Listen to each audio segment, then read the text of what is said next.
My name is Andy Demetra. We are live tonight from New Realm Brewing Company on the East Side Beltline in Atlanta. We always appreciate their hospitality. Of course, we always appreciate their Hell of Vienna lager, an ale of an engineer that I know Georgia Tech fans have enjoyed so much here and elsewhere around Atlanta. Let's quickly recap what we saw on Saturday. Georgia Tech trying to shrug off that midweek loss in Athens, and by and large, they accomplished that against Alabama A&M. 70-49 was the final score. Kawasi Reeves recorded his first career double-double, 20 points, a career-high 10 rebounds for the junior from Macon, Georgia, by way of Florida. We'll certainly get Damon Stoudamire's thoughts on his wing in a little bit more time. Also double digits for Miles Kelly. 16th straight game the junior has reached double-digit scoring.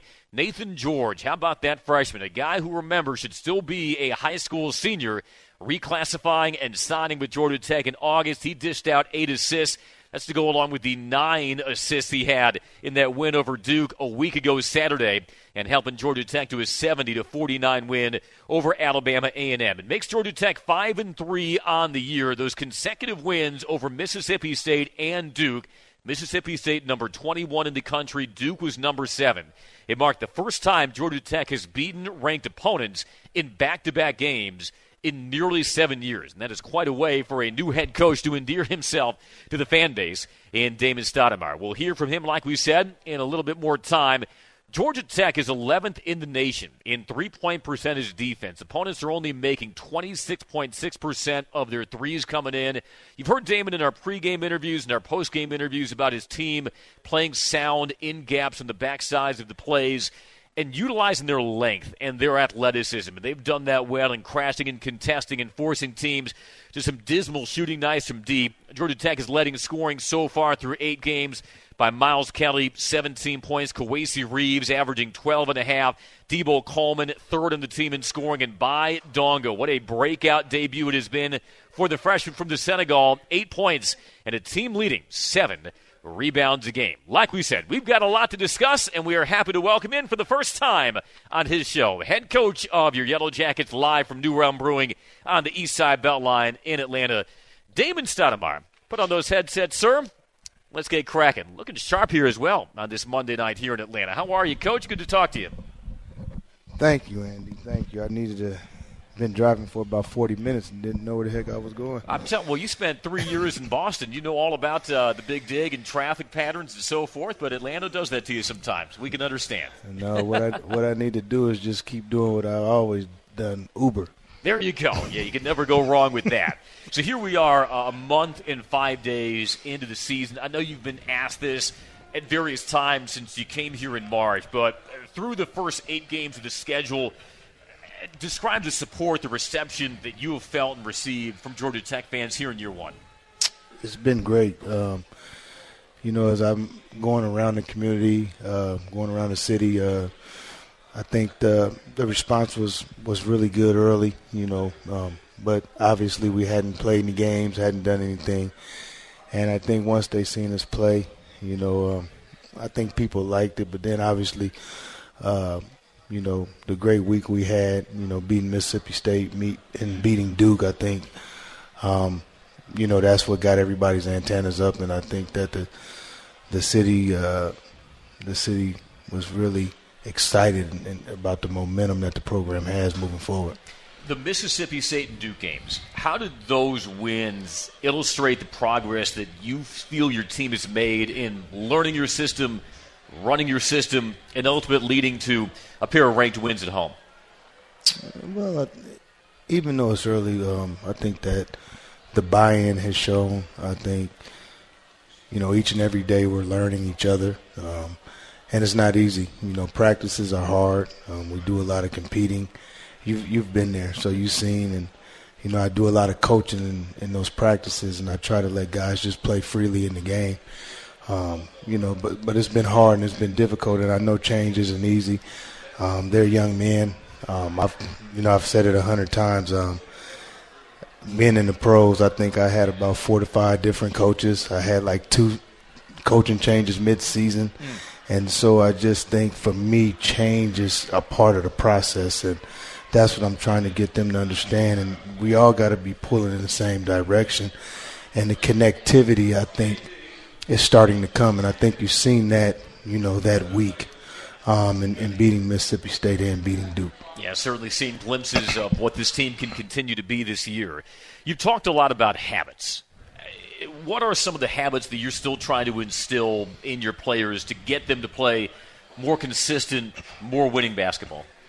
Well, I think, when you're building and you're trying to learn how to win, you just try to learn how to win, right? And so what has happened is, I think, especially after coming off the week we had against Mississippi State again and Duke, we go to Georgia, and now it's teaching them how to play on the road. For instance, you can't take the same shot sometimes that you take at home on the road. It's time and score. We can't afford to no pass shot, one pass shot. When a team makes a run, we can't have a bunch of live ball turnovers. That kills you. And on the road, they're really changing the momentum of the game. And so now that we've got them to compete, now that we're as a staff getting them to play hard, now we got to teach them to play smart. And those are things that it's all a process. It's all a build up, because this collective group hasn't won together. It doesn't matter if you won on the outside. We haven't won together. So we got to win together, and we got to get a comfort level with each other. Growth isn't always linear. You'll have your hiccups and your setbacks along the way. But going back to Saturday versus Alabama A&M, how'd you see your team regroup offensively in that win over the Bulldogs? I know you committed 20 turnovers. You said afterwards with me, a lot of those turnovers were unforced. You shot 43%, did what you needed to do, though. Did you see the right way to play on the offensive end? And how did your team, you feel, collect itself and acquit itself better offensively coming off that game on Tuesday? Well, I did think we shared the ball. We made a concerted effort early. I thought we passed up a lot of shots, as well. But that's what I really got on the guys about. For me, we got to be efficient, but we got to pass the ball to each other. Our spacing is so important. I thought our spacing was really good. And, again, I think I'm a different coach. And for me, one game is one game. So it doesn't matter if you play good or bad. That last game, next game is a new game. It's a new start. And I think, the good thing about Alabama A&M was that we didn't have a lot of hangovers with the things we were doing in the game. We didn't play perfect, but when you don't have those hangovers, whether it's a turnover, whether it's a missed shot, you got to sprint back on defense. A&M did a good job of pushing the ball. We'll play Penn State coming up. They'll do a good job of pushing the ball, whether it's a make or miss dead ball. After free throws, they'll do the same thing. So, that's what I was pleased with. I'm never pleased with the turnover part, because turnovers, low turnovers and rebounding the ball is always going to keep you in games. Then the last 4 minutes is whether you can win it or not. So, but I was definitely I was happy, and I was happy for some individual players that, they had success in the game, and hopefully that bleeds into the next game for them. Hey, Kwesi Reeves, one of those standouts, 20 points, 10 rebounds, his first career double-double. We'll break down some of the individual players, what you've seen from them. We've got to hit our first time out. We are just underway tonight on the season premiere of the Damon Stoudamire Coaches Show, live from New Realm Brewing Company on the East Side Beltline of Atlanta. We'll take our first break back after this on the Georgia Tech Sports Network from Legend Sports. This is our home, and at Georgia Power, we believe every Georgian deserves a clean energy future. A future that includes around-the-clock nuclear energy, producing zero emissions. And thanks to the dedication of thousands of team members, we've recently completed the newest nuclear unit at Plant Vogtle, a unit that will serve our customers with reliable energy for generations to come. Learn more at georgiapower.com/Vogtle. That's georgiapower.com/VOGTLE. Looking for the perfect game day or really any day food? Ponko Chicken is your answer. You've never tasted anything as crave-worthy as Ponko's award-winning healthier chicken tenders, sandwiches, and their tacos are off the chain. It's Ponko's unique Japanese-American spin that makes their chicken the crispiest, juiciest, and most flavor-packed chicken you've ever tasted. Ponko also has a large selection of incredible vegan and vegetarian options. With locations throughout the metro area, it's easy to satisfy your healthy craving for the best chicken in Atlanta. Check them out at ponkochicken.com. The holidays start here at Kroger with a variety of options to celebrate traditions old and new. You could do a classic herb-roasted turkey or spice it up and make turkey tacos. Serve up a go-to shrimp cocktail Or use Simple Truth wild-caught shrimp for your first Cajun risotto. No matter how you shop, Kroger has all the freshest ingredients to embrace all your holiday traditions. Kroger, fresh for everyone. Every day, this talented lineup brings it. Power, versatility, and the ability to outwork and outthink the competition. The dynamic Ford Escape SUV, fan favorite Ford Explorer, and the built wild Ford Bronco Sport. This lineup is destined to create classic moments. See your local Ford dealer today. Greatness starts here. Some models, trims, and features may not be available or may be subject to change. It's not a trait. It's not a talking point. Here, toughness is a tradition. It's woven into the white and gold, defines everything we do on the flats. Toughness is timeless. Take away the glitz, the flash, the attention, the adulation. Only toughness can lead to greatness. And here, we have more of it than you know. It's forged some of our greatest successes, elevated us beyond what others expect. From a kick, to a leap, to a miracle. Hall of Famers, national champions, and those who have transformed the sport. And through it all, we've done it our way, not like anyone else, because we don't aspire to be like everyone else. So let others preach it, because we epitomize it. And on game day, you'll learn what Georgia Tech toughness is all about.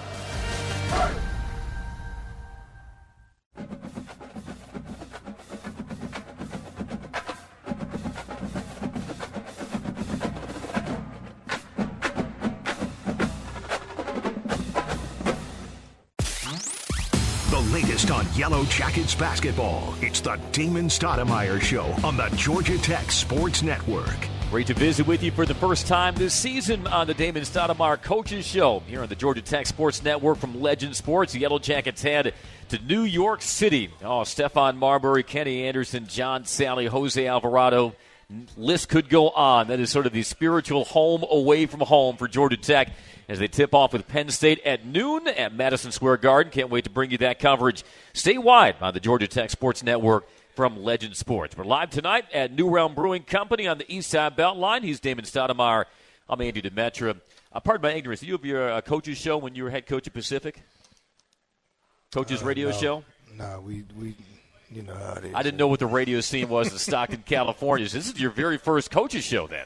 Yeah, we're really breaking you in. Yes, it is. Yes, it is. So this is nice. You know, this is a great opportunity to, you know, talk about the team, interject what we're trying to do, and you know, so maybe people can get a feel for, you know, what it looks like for when they're watching our games. Yeah, I always appreciate the insights that you can share with us. And we'll do this throughout the winter here on the Georgia Tech Sports Network from Legend Sports. Kawasi Reeves, 20 points, season high for him, 10 rebounds, career high for your junior from Macon, Georgia. He's second behind Miles Kelly in scoring average, 12.5 a contest. You have praised Kawasi for his buy-in since he arrived here in the summer. And you said after that Alabama A&M game, he's been your most consistent player. How has Kawasi Reeves fit your style, your offense, and the way he has made such a seamless transition into this program? Well, you know, he's a 3-and-D guy. You know, that's how I look at him. When he came in, you know, I kind of viewed him as a, you know, athletic wing.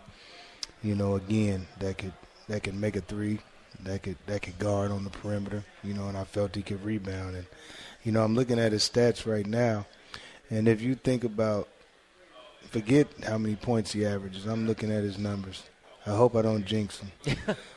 He's shooting. No, it's only a broadcaster jinx. It's not a head coach's jinx. He's almost shooting 48% from the field. He's shooting 40 from the three, and he's shooting 95% from the line. 21 to 22, that'll do it. So what's a perspective for the people out there so they can really understand numbers? Larry Bird, Dirk Nowitzki, Steve Nash, Georgia Tech's own Mark Price.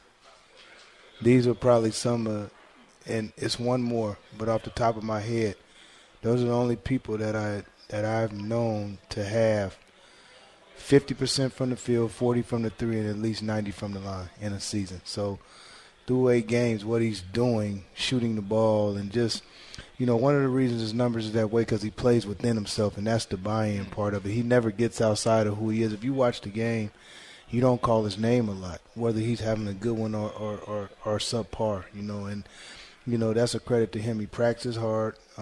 He's bought in 100%, and you can tell in his play. As a whole, is your team still trying to find that balance between playing aggressively on offense versus taking a good shot, the right shot? You want your team to be active in attacking and being assertive, but you don't want it to bleed over into taking reckless or first side shots. Are they still trying to feel their way through that? I think they are. And there's a balance there because I don't want guys to ever see my reaction as if I'm disappointed in what they did, during a game. During the game, you have to give guys the utmost confidence to be a really good, successful player. But we have to learn, the difference between a good and a bad shot. If I had to say, like, one thing that we need, we need an on-floor leader. An on-floor leader doesn't mean a guy calling plays. It means being unpopular at times. It's getting in somebody's face. It's demanding a little bit more. For instance, I've challenged Miles Kelly. You got to have a standard for yourself. Like we can put a standard on you, but you need a standard for yourself. Like, what do you want to do each and every game? Like, Like, you should want to hit these marks every game. Because these are marks that's going to make Georgia Tech successful. Like, and so these are the things, like, for me, what I want our guys to be and understand. Like, to me, that's what I'm trying to get them to that point, because it's on coaches to put you in position and things of that nature. But as a player, you have to hold yourself to a standard. When I played, I held myself to a standard. And if I wasn't meeting that standard, I didn't need a coach to tell me, or a fan or whoever it was. I had to meet that standard, and that's where we got to get it. And we got to find that on-floor leadership. I think that takes us to another level as well. Because you want guys to hold themselves to their own standard, and when they do that, it'll make them force other guys to uphold their own standard. And if you see any of them slipping, you're going to get after those guys. Yeah. So it kind of rises the whole collective competitive level of the team. Miles is their leading scorer right now through 8 games, 17 points, only 35% from the field, 28% from three. We know Miles can lace the nets as well as anyone in the ACC. He's still finding his way in your system a bit? Yeah, I think he is. I think what I'm trying to get Miles to be as an all-around player, and I think I'm asking him to do a little more. I think he's done a good job of rebounding the ball. He had 12 career high 12 rebounds, I think it was, against Mississippi State. Defensively, I think that he's locking in a little more. And I really challenge him. And I think that as he gets more comfortable, this is what we got to understand too. Miles, this is the first time I think that for him he's the unquestioned. For me, he's the unquestioned, guy on our team that he has to be a go-to man each and every night. Like, he's never been asked to do that, not on a consistent basis. So when you're a first or second option, that means that you're at the top of everyone's scouting report. So, I try to remind these guys, like, other teams do scout as well. So you can't just come out here and try to do the same thing the same way and get the same result. You have to do something different. You got to keep adding. You got to do different things. And I think that's what Miles is figuring out, right now. I think, for instance, scouting report, most teams try to play him physical.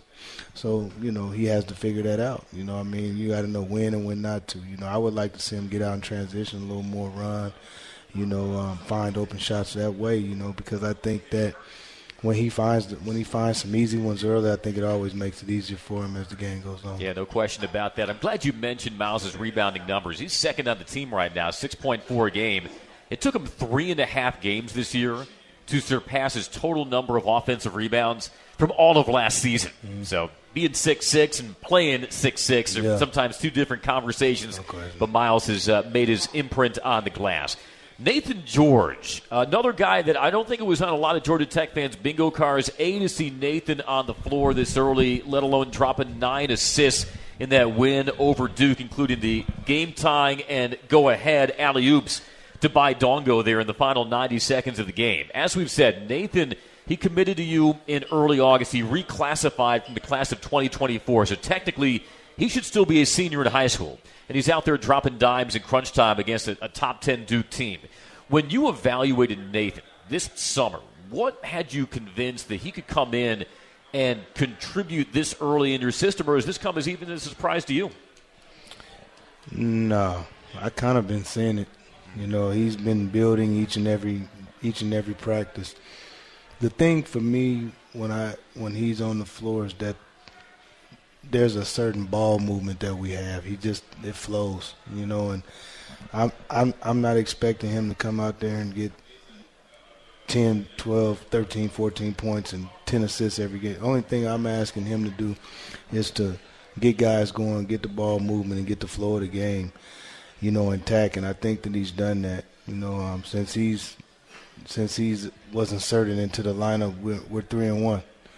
And I think, like, for me, that's the biggest thing. And, you know, I think, you know, he's earned that. You know, I see it every day in practice, and I think that he'll only get better, and he's learning.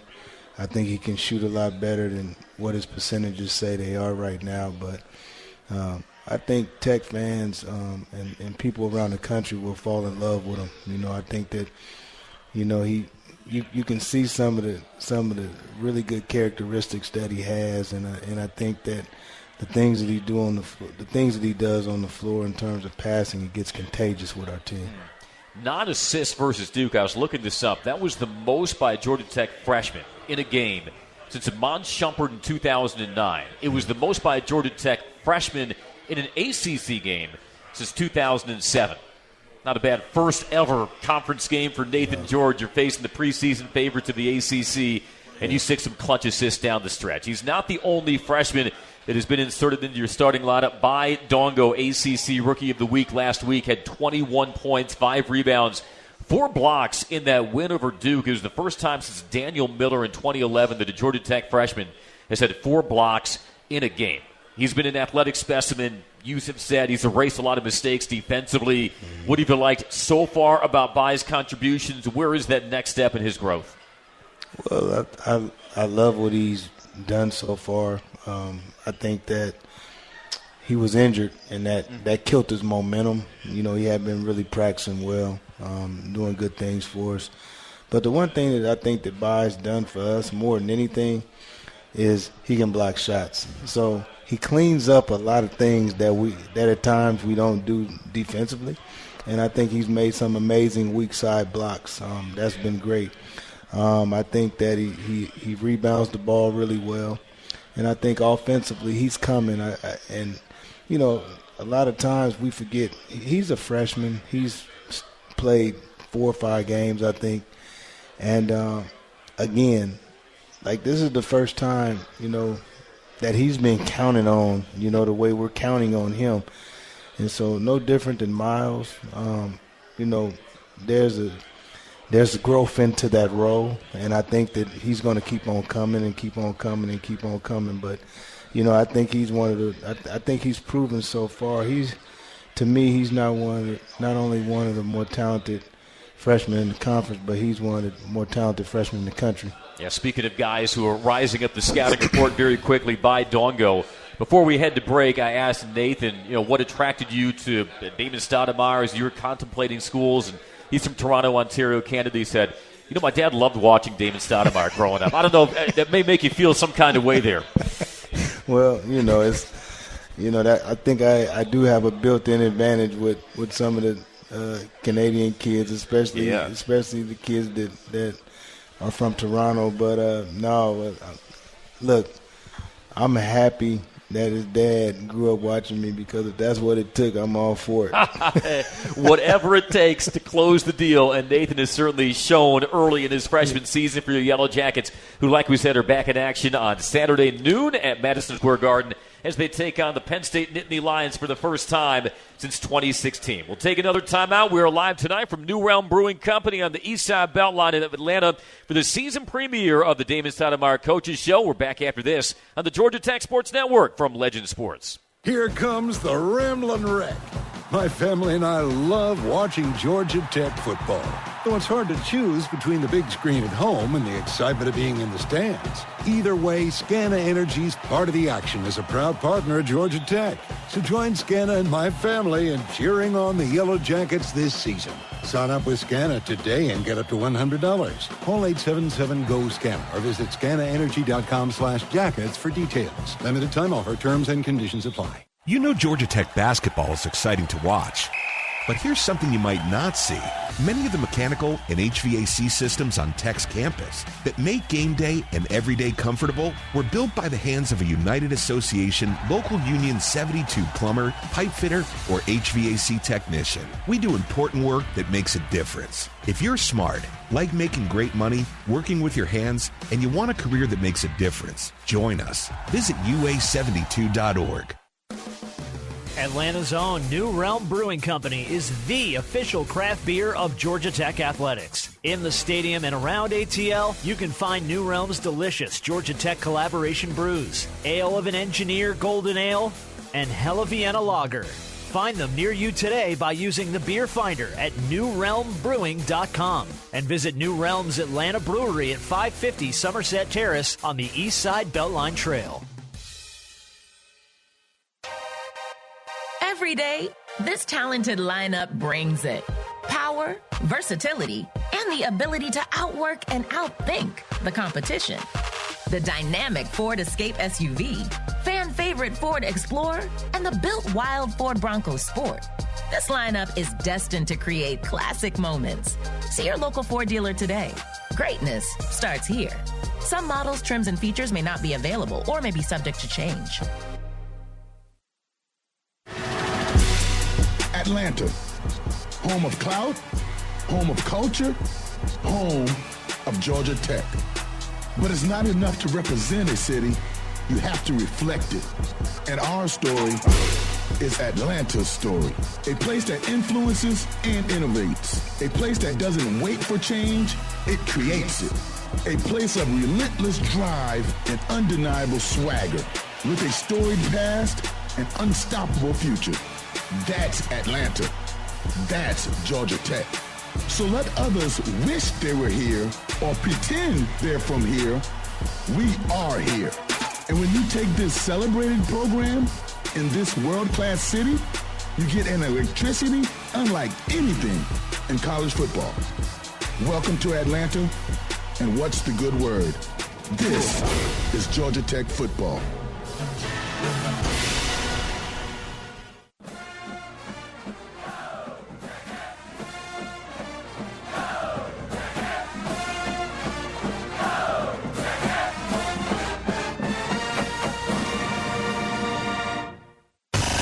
This is the Coach Damon Stoudamire Show on the Georgia Tech Sports Network.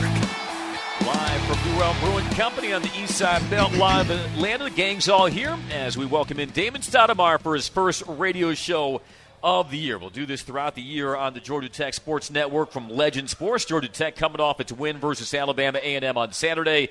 Back on the floor Saturday in New York City as they take on the Penn State Nittany Lions. I have been meaning to ask you, following that win over Duke, and you became the first Georgia Tech coach to beat Duke on your first try. You don't need to share the contents, but I'm curious if there was a text exchange after that game between you and Jason Tatum. Of course. Okay, good. Of course. I wouldn't have expected anything less. Who initiated that text? Was it you sending it to Jason, or was it Jason sending it to you? I sent it to him. There you go. I sent it to You're him. welcome to share the contents of it if you want, or you can keep that just between you guys. We keep that between us. Fair enough. Fair enough. Sometimes things don't need to be said, right?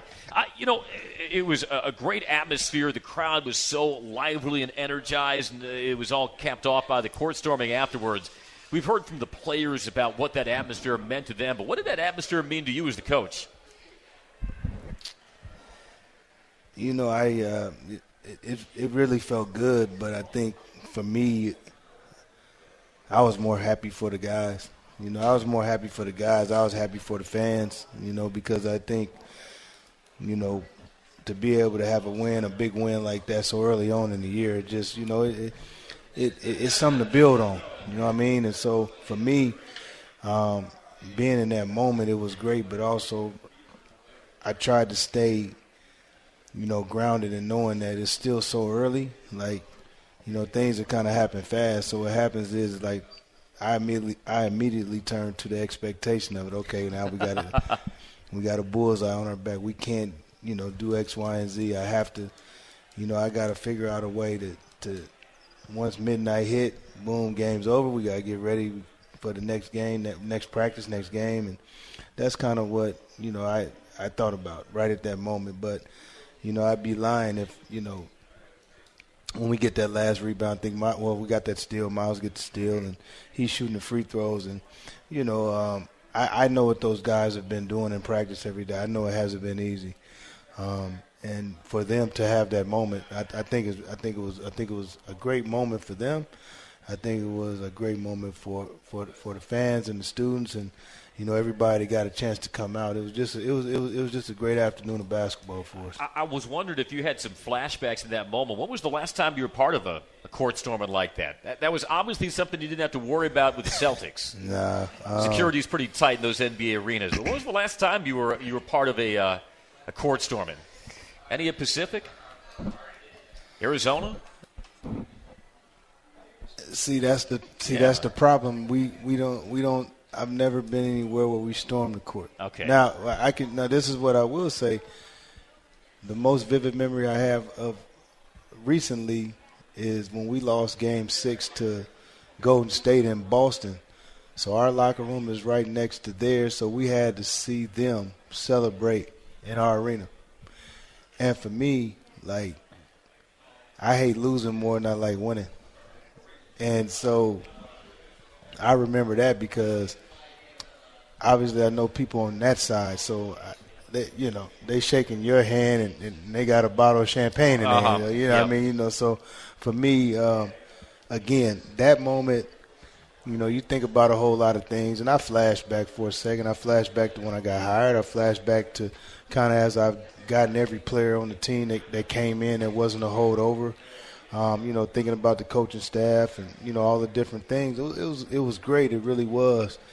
But, again, I guess I'm the perspective guy. So, like, I just went right back to, you know, how do we get better? And how do I get these guys back locked in so we can get ready for the job at hand. It's that old coach's trope, satisfaction is fatal to success. And I know that Nathan George and Baidongo combined on those alley-oops that brought the crowd to its feet in the final 80 seconds versus Duke. We saw Amari Abram come back versus Alabama A&M, and he had 8 points, a couple of three-pointers, and you raised this point in our post-game interview on Saturday.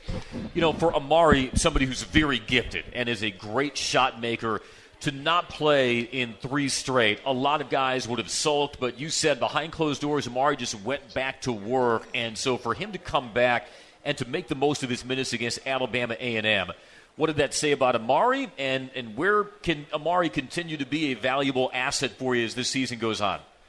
I think he's going to play a big part in it. I mean, he can score the ball, and, you know, he started off slow, and, you know, what I did and, you know, in changing the lineup, you know, I wanted to get off to a fast start. It was no knock on him.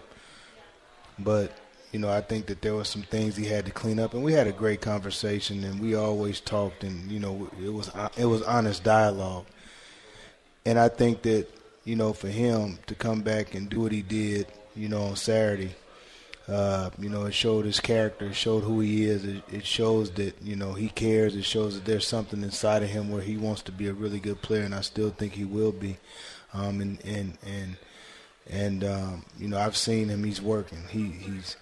He's coming early, leaving late. You know, after our games, he's staying. He's working out. He's doing the different things. And so, you know, I've shared personal stories of mine with him.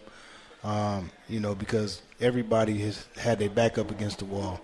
And so the whole time that, he was not playing, he was working, and the whole time he was not playing, we're trying to get him back right, but what has to happen sometimes is I've studied addiction, and to me addiction doesn't matter what you're addicted to. You never can get through that until you hit rock bottom. And Amari just needed to learn how to play hard. And I think he knows now what the standard is. He has to play hard. You have to be able to have game reps and practice for it to translate. You're not going to come in the game and just have game reps and you're not practicing in the same way. And so I think that what you're seeing was carryover, and because he's been practicing hard, he's had great practices. And so I expect it to continue, and I expect him to really be a good player for us moving forward. Because some players' idea of playing hard isn't always a coach's idea of playing hard. So it's about matching those two mindsets. And he asked that too, and it was all fair. Like I said, we had really good dialogue. He asked me that, like, well, what's playing hard, Coach? I thought I was playing hard. And so, I explained what I thought was playing hard and, how I thought it translated, And so, he was good about it, and the honest dialogue between me and him, and he took that and he got better, and I'm proud of him because, it's not easy. It's not easy to go from playing, then you get 3 straight DNPs, then you just come back in. And, I think that, again, that shows a lot of who he is and the character that he has. Yeah, and he started those first few games for you. Let me ask you this. In the opener versus Georgia Southern, you went 13 of 29 from 3, 44%. Since then, you guys are shooting 27% from 3. I think anybody who's watched this team knows they're not a 27% three-point shooting team. Do you feel, though, that that's symptomatic of anything offensively, or are you guys getting the shots that you want, they're just simply not dropping? Well, I think we're getting shots we want sometimes, and we haven't knocked them down with the same consistency. But then I think sometimes we got to take a better three-pointer. The little things throw you off. I mean, hitting a guy in the shot pocket. Sometimes we don't hit a guy in rhythm. And so, those are all the little nuances of the game that maybe people don't pay quite as much attention to, but we do. And, I still encourage guys to shoot, and I don't never want to tell a guy not to shoot. But we do, and I think we will. I think that'll come back because we do a lot of shooting. We make a lot of shots in practice. Miles, for instance, I know he's a better shooter than his percentages, say. And I know that things are flipped, but I'm still encouraging us shooting threes, and I think we will start making them. Because the players are still learning intuition in your system. It's heavy on the pick and rolls, and depending on their previous stops or whether they're holdovers, that wasn't something that they had been inculcated in a lot. But almost all of your sets begin with that screen and roll action, and so there's a lot of intuition that goes in. Making that +1 pass, where to throw the ball, if you see this defender shade over, dig over towards you. How much of that is part of the growth process of your team is just building that basketball intuition in your offense? I think a lot. I think it goes into it a lot. I also would say this too, and talking about Amari, but it's talking about everybody, man. You got to practice hard. It's a difference between practice legs and game legs. I'm just telling you, you gotta practice so hard to where you're so tired, to where you call for a sub, so you can get a little bit further along the next day with your conditioning. And when you get to the game, now the game in terms of the conditioning part isn't as hard. And if you look at our team, we play a lot of guys, but like in the second half, offensively especially, we tend to slow down.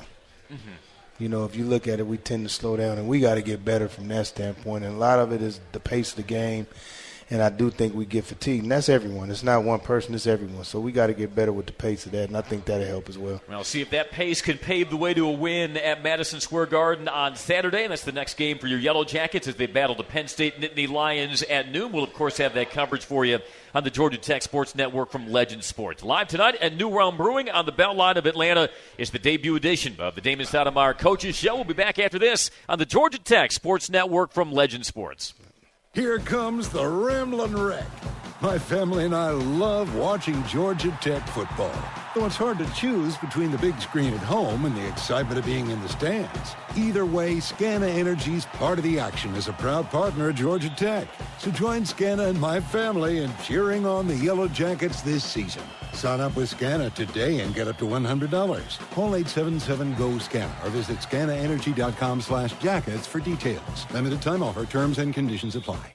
One of the toughest jobs in law enforcement is telling a family that a loved one has been killed by a drunk driver.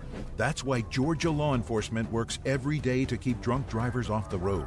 Every DUI arrest could be one less family to lose someone to drunk driving. You can help. Hand the keys to a designated driver or call a ride service. It saves lives and prevents a costly DUI arrest. Drive sober or get pulled over. Brought to you by the Governor's Office of Highway Safety. Listen up, Yellow Jackets. Westmar is now leasing for fall 2024. We are excited to announce our partnership with Westmar Lofts. All-inclusive rates and fully furnished apartments located right in the heart of West Midtown. They offer Georgia Tech students a private shuttle service that takes you to campus every day and recently renovated floor plans and amenities. Westmar Lofts offers the lowest rates in the city. Stop by and tour today. Call 404-897-1003 for more information on their current specials for fall 2024. With Kroger brand products, you can make all your favorite things this holiday season. Because Kroger brand's proven quality products come at exceptionally low prices.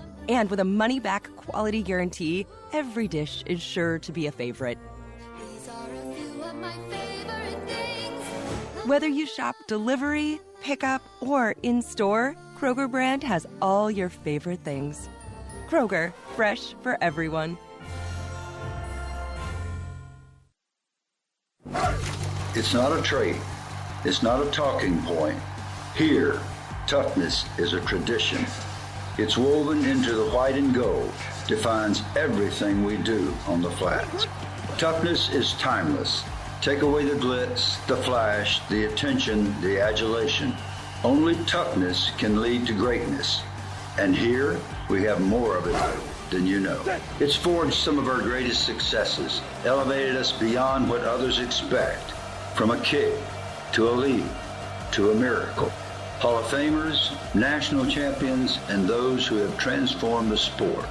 And through it all, we've done it our way, not like anyone else, because we don't aspire to be like everyone else.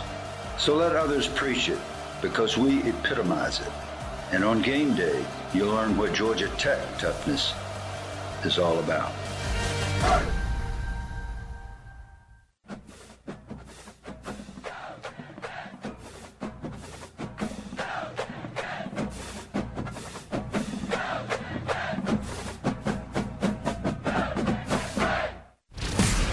The latest on Yellow Jackets basketball. It's the Damon Stoudamire Show on the Georgia Tech Sports Network. Georgia Tech up to 5-3 following that 70-49 win over Alabama A&M at McCamus Pavilion on Saturday. And back at it, hard to believe Georgia Tech is in the midst of its longest gap between home games since 1987. 27 days between that game Saturday versus Alabama A&M and their next home date January 6th versus Boston College. Got the trip to New York City versus Penn State on Saturday. 3 games at the Diamond Head Classic in Honolulu. Aloha to you, Coach Stoudamire. And then a couple of road games in the ACC to begin the resumption of conference play before back in McCamish. But good always to end or go into that sabbatical, I guess, with that win, 70-49 over Alabama A&M. Live tonight at New Realm Brewing on the east side Beltline of Atlanta. I'm Andy Demetra. He's Damon Stoudamire. I want to ask you this, Coach. You spent 5 years as the head coach at Pacific. You were a West Coast Conference Coach of the Year. Had your stint then with the Boston Celtics on the bench there. How did that time in Boston shape you as a coach for your second go-around now as a college head coach? It helped a lot. I think I would say for me, being in Boston for those couple of years was really good because, I was with really good basketball minds. And, the staff that we had, myself, I'm here at Tech. Another guy on that staff, Will Hardy. Will Hardy's the head coach of the Utah Jazz now. Yeah. Joe, obviously, the head coach of Boston. And then Ime, he's, with the Houston Rockets. Like, we got, like, that staff right there, there was a lot of critical thinking. And so we challenged each other every day in a great way. And so we were always trying to find ways to get better. I was able to dabble in things that I didn't do before. From an analytical standpoint, we had an analytical team that was like 8 deep. So we had a whole analytical department. So anything we wanted to know about this particular guy on our team, what's his percentage of makes from corner threes? What's his, different things. And so you got an analytical staff in Boston, but you have an analytical campus in Georgia Tech. You can roll pretty deep here as well. If you built that out. And so, we just did a whole lot of, different things, and, we experimented a lot and we talked about it. And I tried to bring a lot of that to college. And, that's the thing about it. Some of the things that I do, some of the concepts that we have, it's even new to our staff. And I think, it's kind of the new way basketball's played different. And I think that, some people like it, some people don't. I like it. I enjoy it. I think today, it's a fun game. It's a fun game to teach. It's a fun game to watch. I think that, the kids that we have, our style helps them. I don't think that we don't have the most physically imposing team, but we got a team that plays hard. We got a lot of length and athleticism. And I think in today's basketball that helps. But, yes, being in Boston, it did. But then being in Boston, it reinforced to me to keep the main thing the main thing. And the main thing is getting guys to play hard, getting guys to buy into what you're trying to do, and having a connectivity amongst your team. Speaking of coaching staffs, I'd be remiss if I didn't mention your associate head coach, Carl Hobbs, is with us here at New Realm Brewing Company tonight. Hey, Carl, what has Carl added to your staff, and how has he helped strengthen your team? Well, I think Carl has added an experience that, and gives you a comfort level, and he's seen so much. I respect the fact that, he knows what this looks like. Sometimes, we forget about different things, but, Carl was at George Washington, and, that run there was pretty special for him. He's the number one team in the country. You know how hard that is to do in the A-10. The teams that he had really good teams. He was an assistant at UConn, 2 stints. Both stints they won a title. He knows what that looks like as well. So he's been through so many things, and he gives another perspective. And you always got to have a guy that gives you another perspective. You got to have a voice. You got to have a calming influence, each and every day. And I think that's Carl, because there isn't anything in this that he hasn't seen. If you were low on energy, all you need to do is stand next to Carl for a few minutes, and that'll boost you right up, man. He raises that energy level anywhere he goes. I want to get into some individual players that we haven't mentioned yet. Let's begin with Debo Coleman, your junior. Has struggled a bit these last 2 games, but there was a time where he was leading you guys in three-point percentage. What have you seen out of Debo so far? I like what Debo's doing. I think Debo has taken to the role that I've asked him to play, and I think that he shot the ball well. All season. Yeah, he struggled a little bit the last couple games, but I look for him to get that back. But I love the things that he's doing, and I think that he can get better. That sometimes, we talk about people getting better. You can't get better within the season, and I think Debo will get better. I think he's just figuring everything out. One thing about it, he's a smart kid. I think he watches games. He watches himself. He's thoughtful in the process of how he has to get better, as a player. And I think that, he'll find his touch and his rhythm and get that back. two of your bigs, Tyjon Claude and Ebenezer Dewana. First on Tyjon, who had 10 points, 9 rebounds versus Alabama A&M. You described him as a lunch pail guy. What can make him effective for you each night? And also, you swapped Ebenezer Dewana into the starting lineup for Tyjon, beginning with the Mississippi State game. Take us behind the reason for putting Ebenezer in the starting five. Well, I think a lot of times we look at starting, or if you're taking out a starting lineup as a demotion. It wasn't that by any means. I felt like EB gave us size, and so I think as you look through, as the season progresses, just starting the game with size, and so I think that he's done a good job, and he's allowed us to be able to play different parts. It gives me flexibility with that position. And with Ty coming off the bench right now, the biggest thing for him, I want him to get lost in the little things again. Ty has to be a hustle guy. He has to rebound the ball. He has to give us second chance opportunities. He got to be able to, give us putbacks. He has to front the post. He has to be a physical presence. He got to be an energy guy. Like, that got to be every day. He cannot do that on a consistent basis because it's going to hurt his game. He has to do that each and every practice, each and every game, and that's what he has to do. In last game he did that, and I think for me, the biggest stat with him is 9 rebounds, and like I tell him all the time, those translate. Rebounding translates on every level, and so he has to get lost in doing the little things. He got to make the 50-50 plays again, rebounding on both ends of the floor, especially offensive rebounding, getting the second possessions. He has to be able to guard the post. He has to be able to front the post. He got to be able to be up in ball screen defense. At times I'm going to ask him to switch. So he has to do all those things. Yeah, a lot for him to process, but like you said, it all comes down to hustling on the glass. He was second in the Southern Conference last year in offensive rebounds per game at Western Carolina. Nearly had a double-double the other night versus Alabama A&M. We'll take our final timeout, wrap things up with head coach Damon Stoudamire here on the season premiere of the Damon Stoudamire Coaches Show. That's next on the Georgia Tech Sports Network from Legend Sports. You know Georgia Tech basketball is exciting to watch. But here's something you might not see.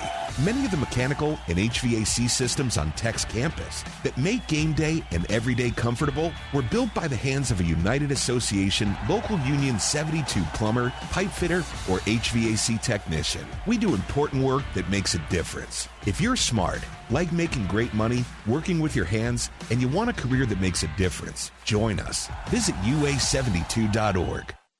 This is our home, and at Georgia Power, we believe every Georgian deserves a clean energy future. A future that includes around-the-clock nuclear energy, producing zero emissions. And thanks to the dedication of thousands of team members, we've recently completed the newest nuclear unit at Plant Vogtle. A unit that will serve our customers with reliable energy for generations to come. Learn more at georgiapower.com/Vogtle. That's georgiapower.com/VOGTLE. The holidays start here at Kroger with a variety of options to celebrate traditions old and new. You could do a classic herb-roasted turkey or spice it up and make turkey tacos. Serve up a go-to shrimp cocktail or use Simple Truth wild-caught shrimp for your first Cajun risotto. No matter how you shop, Kroger has all the freshest ingredients to embrace all your holiday traditions. Kroger, fresh for everyone. Every day, this talented lineup brings it. Power, versatility, and the ability to outwork and outthink the competition. The dynamic Ford Escape SUV, fan favorite Ford Explorer, and the built wild Ford Bronco Sport. This lineup is destined to create classic moments. See your local Ford dealer today. Greatness starts here. Some models, trims, and features may not be available or may be subject to change. Atlanta, home of clout, home of culture, home of Georgia Tech. But it's not enough to represent a city, you have to reflect it. And our story is Atlanta's story. A place that influences and innovates. A place that doesn't wait for change, it creates it. A place of relentless drive and undeniable swagger. With a storied past an unstoppable future. That's Atlanta. That's Georgia Tech. So let others wish they were here or pretend they're from here. We are here. And when you take this celebrated program in this world-class city, you get an electricity unlike anything in college football. Welcome to Atlanta, and what's the good word? This is Georgia Tech football.